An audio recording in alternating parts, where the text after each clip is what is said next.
I care about you more than anyone else. That's an unwavering truth, even now. I thought that you'd forgotten. I never said anything of the sort.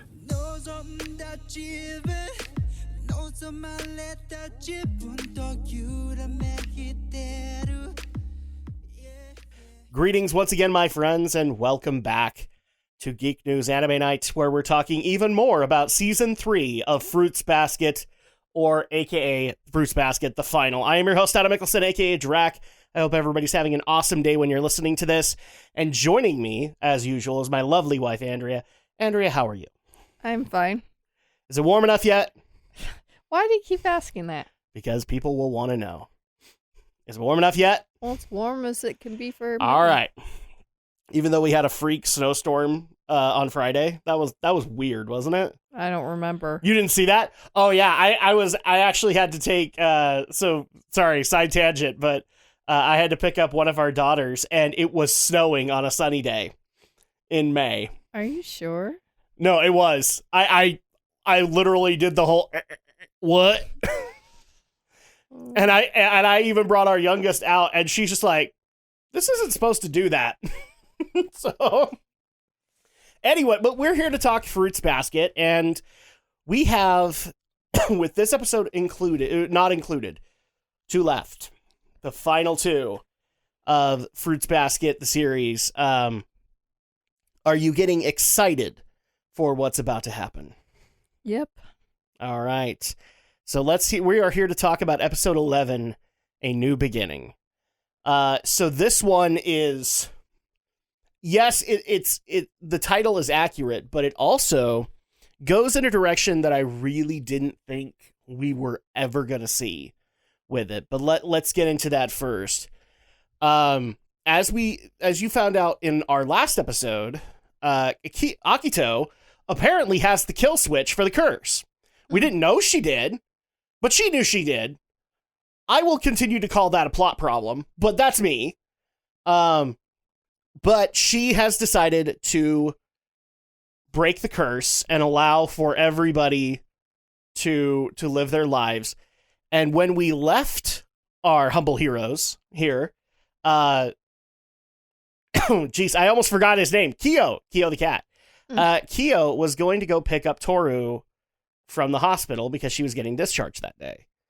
And as soon as she saw Kyo, she runs off in a random direction, and we don't know why. And then Kyo runs after her, screaming, "You know I can run faster than you, right?" And when we cut into this episode, we go up to, I think it's like the top of a building or something like that. It's like a garden somewhere. And she's sitting at a fountain, and she is dreading the fact that Kyo is going to come and talk to her. And for good reason. It doesn't look like good reasoning when you just see her dart off. But then when we actually get to hear what's going on in her head, it makes sense. Because she's still of the impression that Kyo broke up with her. And so she's still kind of dealing with a broken heart. And she doesn't want to see him. She doesn't want to hear, it's not you, it's me. Like, she that's what she's thinking. She's thinking that she's going to hear, like, all that stuff. And she just doesn't want to hear it at all. Yeah, you think, well, they were never together, so you can't say they're broken up. But that's how she's taking it. Is like, they were never together in the first place, but she is literally thinking that they're breaking up. And Kyo finally catches up to her. And she's basically just saying, like, I don't need to hear this. I get it. You don't want to be with me, but can I at least be by your side and stuff like that? Like, she's trying to mitigate the damage as much as possible. And anybody does that in a relationship. But since then, Kyo's had the crap beaten out of him by his idol, Yuki. I'm never letting that concept live down. And so at that point, he finally admits that, yes, he actually did care about her, and that he did want her to be with him, and that he wanted to be a part of her life, and that he loved her and all that. And it's just so great because now they're officially acknowledging that they can be together despite the fact they can't hug. And then Well, they could hug, but then Kyo would have to turn to a cat. yeah, exactly. So like relationships are complicated in the Zodiac. So at that point, then she actually asks near the end of it, "Can I at least give you a hug or something like that? Like, I know what'll happen, but can I give you a hug?" And Kyo's like, "Yeah, sure." And they hug, and they hug, and they hug, and they hug, and then they both come to the realization the curse is broken. But Kyo's hasn't turned. And radical camera angles have to showcase that, wait, aren't I supposed to, where's the earth-shattering kapoof where I turn into a cat? And immediately Kyo turns around. You see a tear go down his cheek like we've seen with every other... I thought Kyo was the one who wanted to hug Toru. I can't remember who wanted to initiate it, but a hug was initiated. Oh, yeah. And so, you, like with all of the other Zodiac members that have had their curse broken, they have a tear go down their eye, and immediately he goes quiet, and he's like, "I don't know why I'm crying, just give me a minute."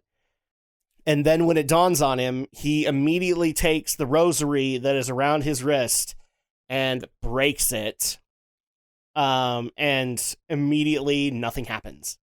And so the curse is lifted, and Kyo and him have just kind of this silent rejoicing moment where and after that, we basically see a chain reaction of all the people except one, everybody's reaction to when the curse breaks for them. So at that point, like the one I found the most affectionate was Ayame, because he is in his, the back room of his store. Something like that. Where they had, and we've been kind of wondering this for a little bit, if maybe there's something between the two of them, and immediately he rushes in and hugs her, and immediately declares his feelings for her, and she actually acknowledges, like, "I've been waiting forever for this day," and so that one is, to me, it's one of the better ones that happens. Actually, two. I don't think we see Hatsuharu. Maybe they just kind of went off the assumption that his was already broken, but you don't see his break. You see Reen's break in front of him. And then the other one that was meaningful was Kisa. Because I think she was with Hiro when it broke. And so he just kind of tries to walk her through it.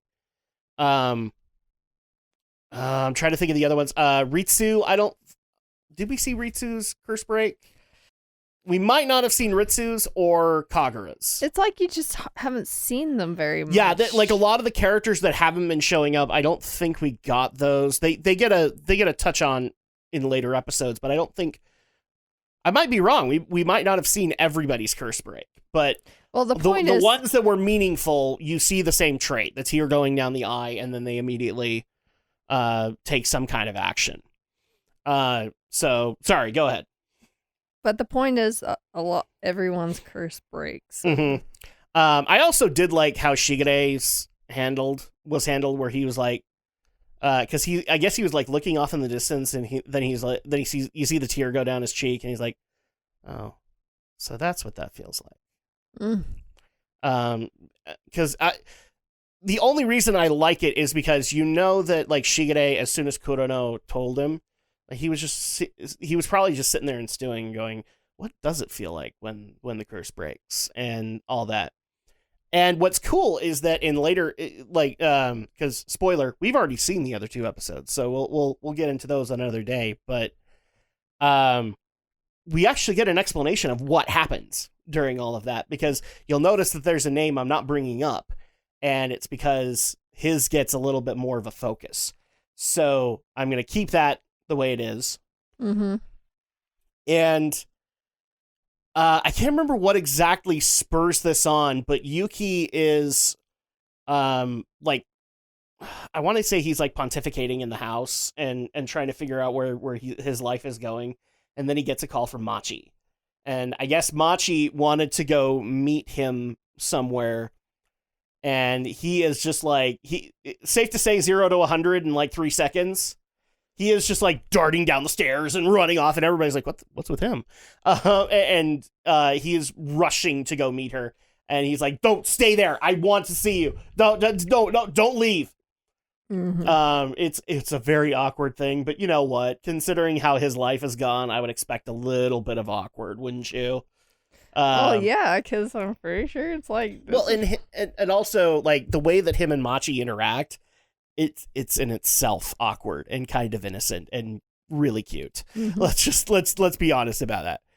But the coolest part of this episode, kind of, is we go into a direction that I didn't think we would go, which is we get to learn the origin of the curse. So we've heard the folk tale about it, and I love that a few people have made this observation to me as well. Like, you know, to some folk tales, there's always a little bit that's true, right? In this case, we find out that God, in this, was very lonely and was off living in solitude, whereas the other humans were off living their lives, and he continued to live in solitude until a little cat came and basically begged to be his companion. Like, he wanted to witness life go by with God, and they gained a little bit of a respect for each other and a friendship, to which God then just decided via magic that I'm going to invite all these other animals to come and enjoy in what we have here. And we'll hold a banquet, and we'll go through, like, you know, we'll have the laughs and the tears and all that. And they continued to have that banquet every year until the last one, specifically the one where the cat, who was dying of old age, basically says, unfortunately, God, I can't go with you anymore. My life is about to end. And everybody is sad and mournful at this concept, including God. And God decides, well, I will just make you immortal like me. Or I will bond us together, all of us, into this sacred pact that we will be able to come together and have this banquet year after year after year, and cast the spell. And all the other animals are rejoicing at this. All the animals love this idea and want to embrace it, except the cat. Well, didn't he ask or have the animals drink out of a cup or something? Yeah, they all had to drink out of a cup Mm-hmm. to be able to finalize this blessing or curse, however you want to look at it. It is the curse. And the cat was dying and didn't really get a choice in the matter, and because God just basically, you know, held it up to his mouth and it was drank. And the cat is the only one that's in disagreement, because life has to end. That's ultimately the lesson that we can gain from this, is that, Mm-hmm. you know, the cat enjoyed his time with God and the other animals, but ultimately life has to end. Like, I've lived a good life, and now I want to move on to the next world. And all of the other animals, which is why I guess that every other animal in the Zodiac hates the cat, or not hates, distrusts, doesn't want anything to do with the cat. All of them think that the cat has therefore insulted God, and immediately take that as a betrayal. And so that's supposed to explain why nobody has a kind regard for the cat. Why all of their Zodiac spirits don't like the cat. Mm-hmm. And I almost kind of wonder, because of the unnatural resurrection for the cat, if that's kind of what's supposed to symbolize the other form of the cat. The devil version. The devil version. And the main reason I'm thinking that is, remember that they said that there was a smell whenever that version came out, like he stank? What if it was basically they were smelling like rotting flesh? Like this cat is like the embodiment of death. Possibly. I mean, that would explain the sudden, really nasty smell that causes everybody to vomit, right? Mm-hmm. Because, like, you know, I've only ever smelt corpses where, like, a lot of formaldehyde is being used to preserve them and all that, but I can only imagine, like, after about a week or something like that, a corpse starts to really stink. Mm-hmm. So at that point, I kind of wonder if that's what did it, because ultimately the cat does die, I believe. No, I can't remember. I think he drinks a little bit, but then he dies afterwards. And that's when everybody leaves and they all hate the cat. And so that's why I'm wondering if this is what embodies that second form. Possibly. That it's basically a looming specter of death that follows all of them. I was hoping that they would explain how God had the kill switch to the curse, which they don't really explain. This is why I'm continuing to call that a plot hole, is because, like, even during this storytelling, God is acknowledging that this spell is permanent. Like, this spell will last generations and all that, but they don't explain, like, how God can just bam turn it off. But nonetheless, you do get the actual storytelling of the original, like the original banquet of all of the animals that eventually became what it did. What did you think of this story when it was being told? It was awkward to me.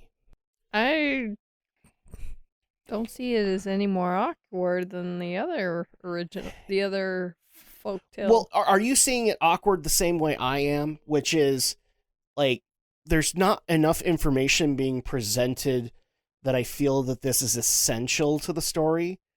Because we all are at least intelligent enough to be able to say that there is some truth to folktales. And if you had just left it at the folktale, and then we had the reveal, like, it's a curse, and then ultimately left it at that, I think we would have been okay. But since this origin story doesn't really supply a lot of detail, I'm almost kind of feeling like it didn't need to happen. I don't see why you couldn't Why you couldn't what? have the origin story. I mean, there's always sometimes two sides of a story.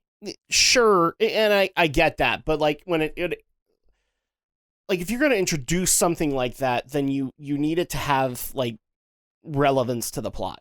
Because the purpose of this is you're going to tell the truth of what happened, not the folktale, what actually happened. And I don't feel like this. I mean, we did get some facts out of it, but not everything. And so I feel like it didn't necessarily need to be there. Yes, it could be there for no other reason, like, you know, just because we're dumbasses and that's what we want to do. But to me, it needed to have more to justify it. Like, especially when, like, the reaction of the curse, like, when you look at this episode, because this episode is like 25 minutes, let's say that. And the lifting of the curse for all of the people that we saw took up about 10 minutes of that. And the remaining 15 is this origin story. I don't know about you. I could have easily had 5 minutes of this taken out and 5 minutes more of what is going on with these characters that you've introduced. You know? Like, maybe you could have shown off Ritsu, and you could have shown off Kagura and shown their reactions to having their curse broken. Or you could have actually shown Hatsuharu's curse be broken. Or something to that extent. What I'm saying is like, this didn't need to take up a majority of the episode. It could have easily been done in like 6 minutes, and we would have gotten everything that we needed. I didn't see a problem with it, really. I thought it was fine the way it was. Okay. It's a gripe for me, because at that point, like, I'm just kind of sitting there while we're watching it going, okay. They're not really answering things that I want to know. This is not really tying up loose ends. This is dragging on and on and on. We didn't even get to the betrayal concept for a lecture from the cat that took forever. And then we found out, the animals just don't like him. because they thought he was being disrespectful to God. It's like, really? That's it? That's why every other Zodiac member hates the freaking cat? Okay, whatever. Well, it makes much more sense than it did with with the folklore story of it. Well, I would actually say they're about on the same in a weird way. Because like the part that bugs me about it is like you get the concept from the storytelling that the animals do agree with the cat, but because the cat rejected God's gift, they hate him. And it's like, you agree with him, but you hate him. This doesn't make sense, people. We need better explanation on that. So that's this episode in a nutshell. I love the fact that it's called A New Beginning, and we spent a majority of it on on the past and the origin. But yeah, final thoughts on this one. What did it do right? What did it do wrong? Well, What was the best curse break for you? Let's start there. So of the curses that we saw, which one stood out the most? I liked Kyo's. Kyo's, okay, and then who would be a second? Because I'm pretty sure everybody liked Kyo's. So like, who's a second? the second won't happen till next episode. Sorry. Okay, all right. So then you'll go into that. I'm gonna give so one that happened in this episode. I guess Yami is the only other one. Yeah, he was the one I'm gonna go for, because they kind of teased that when Yuki and Toru went to visit him, that maybe there was something between the two of them, but they don't really go into it. So I'm happy about that. I'm actually also trying to figure out, did we find out about Hattori in this episode? He might have just been looking out in the distance and noticed. Possibly, yeah. Because I don't think he was with what's her name? The teacher. I want to say Monaka, and I don't think that's the name. But yeah, he wasn't with her when that happened, and Shigure was alone. And we don't see, and we didn't need to see Korono because we know his is broken, and we know that Momichi's is broken. And Heroes. And Heroes. That I actually like that with Kisa, though, is like he noticed that was happening, and because I think they were just walking together, and he noticed that happened, and he immediately is like, you know what, I've been here too. It's okay, we'll get you through it. I like that, especially since they've kind of teased at a relationship between the two of them. Haven't really delivered on it, and that's sad because Hero's no longer a putz. So all I'm saying is, we need to have that. What did this episode do wrong? I've already kind of explained that the origin to me was a little long. I think we could have spent other time elsewhere. What about you? Anything this episode did wrong? Not that I could complain about. Okay. Do you have the same problem that I do where Akito apparently has the kill switch to the curse and just didn't use it until now? I think God already always had some sort of a way to break it. I mean, after all, you can't consider him God if he didn't have a way to fix it. I mean, it's hard to argue that, but at the same time, I would have liked to have had that explained. Well, I mean, after all, maybe he knew he had... Especially when the origin story goes, yes, this is going to last for generations, and yes, this is going to be a long-lasting thing, and they make it sound like it's really hard to break. I would have liked to have known that all he had to do was, press this button, and then it works. Well, I mean, after all, not unless God probably wanted just to inspire them to continue on enjoying. The best way I know how to explain it here is like, okay, so there's two buttons in front of you. One is like a ginormous, like you're basically sending a big lead, like a pinball, to its destination. One button has like a maze all the way to it, and it goes in off in weird directions. The other one's a straight line. Which one would you press? And what they wanted to do was they wanted to do the maze, and what everybody else wanted was the straight line, is all I'm saying.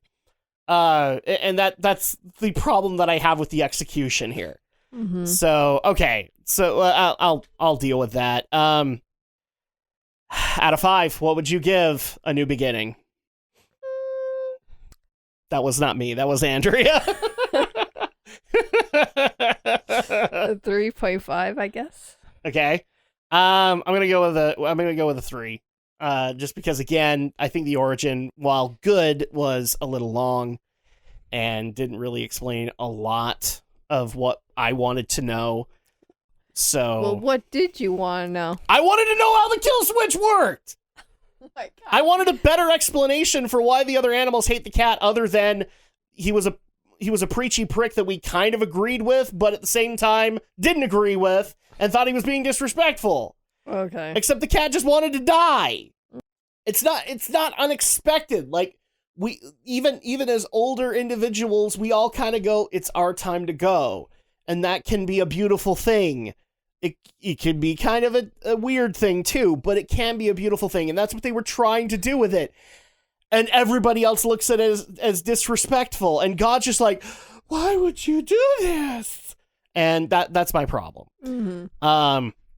So 3 for me, 3.5 for you.